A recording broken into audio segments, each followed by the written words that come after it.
Hi everyone, it's Miss Allison here. Today we're going to be reading Little Bunny's Sleepless Night. Little Bunny had no brothers and sisters. He had his very own room with his very own bed.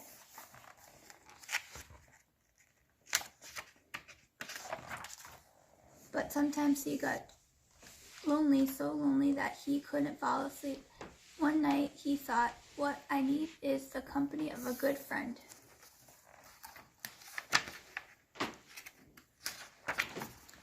So he hopped next door to his good friend Squirrel. May I sleep here tonight? Of course, said Squirrel as he welcomed him in, tucked all snug in bed next to Squirrel. Little Bunny thought how lucky he was not to be alone. Good night, Squirrel, said Little Bunny. Good night, Little Bunny, answered his friend. Falling asleep was easy, but staying awake was not. Little Bunny was soon awake by crunch, crunch. What's that noise? He asked as he sat up in bed.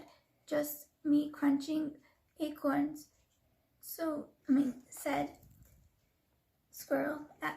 I always had a little snack in the middle of the night.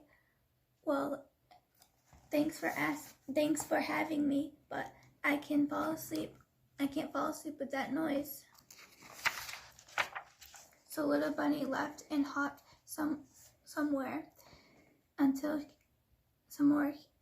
he reached his good friend Skunk. May I sleep here tonight? Yes, 100 times yes, shouted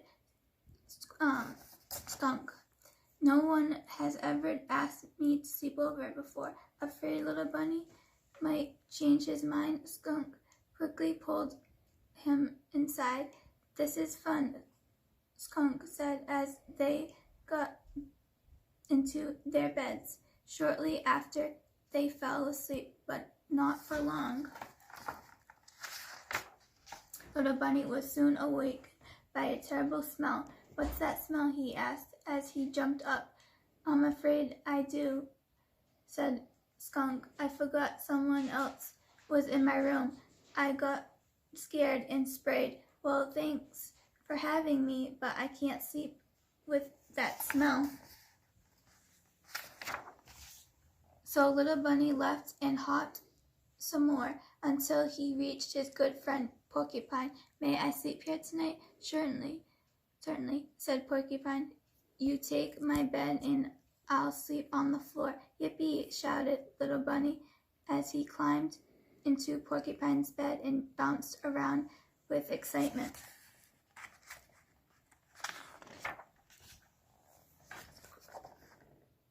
Ouch, he screamed. What do you have in here? It's just my quills, said Porcupine. I lose them every now and then. Well, thanks for having me, but I can't sleep with those pricks. So Little Bunny left and hopped some more until he reached his good friend Bear. May I sleep here tonight? Why, sure, make yourself at home, said Bear. But now Little Bunny was so tired, he just curled up on the floor and went right to sleep.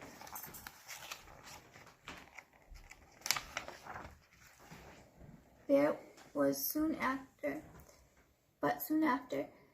Little Bunny was welcomed by a loud rumbling noise. Oh no, it's thundering, he thought. But it wasn't thundering at all. His friend Bear was snoring. Well, I can't sleep with that snoring, said Little Bunny. So he left and hopped some more until he reached his good friend Owl. May I sleep here tonight? Why, yes, if you want to, said Owl. Just follow me.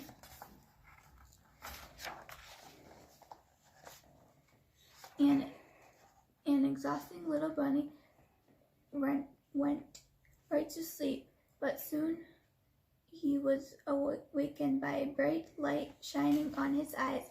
Put that light out, he shouted. I can't, said Owl. I stay up reading every night. That's how I got to be so wise. Well, since you're so wise, could you please tell me how I ever going to sleep? Ever going to get some sleep? That's easy, said Owl.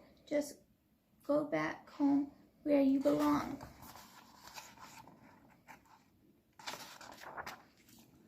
Little Bunny took his wise friend's advice. Too tired to hop, he dragged himself home. His bed ever looked so good to him before.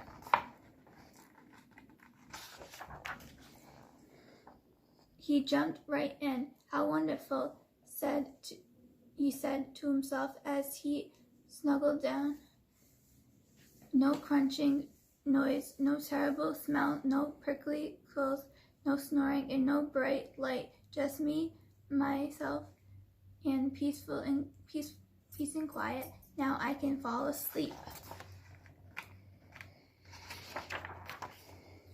And that's just what Little Bunny did.